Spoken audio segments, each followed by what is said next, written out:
ঢাকের আওয়াজ স্তব্ধ, আলো নিভে আসছে ধীরে ধীরে। দেবী ফিরে যাচ্ছেন কৈলাসে, আর বাঙালি মনকে গ্রাস করছে গভীর এক শূন্যতা।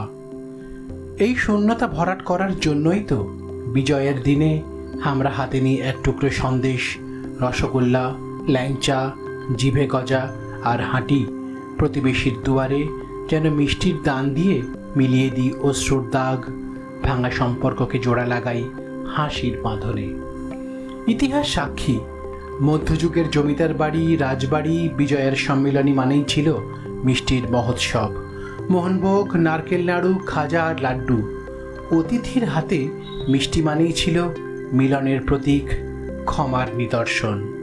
ঊনবিংশ শতকে বিদ্যাসাগর আর নবজাগরণের আসরে সেই মিষ্টি হয়ে উঠেছিল ঐক্যের সেতু, বাঙালিয়ানার পরিচয়।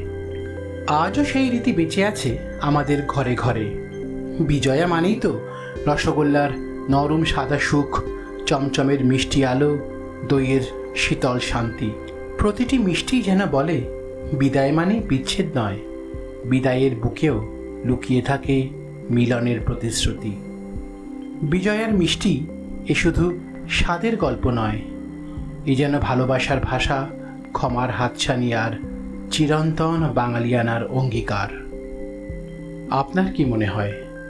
লিখে জানান নিচের কমেন্ট বক্সে, আর সেই সঙ্গে করুন like, share and subscribe. Nimbupani Bangla, খবরের একঘেয়েমি কাটায়।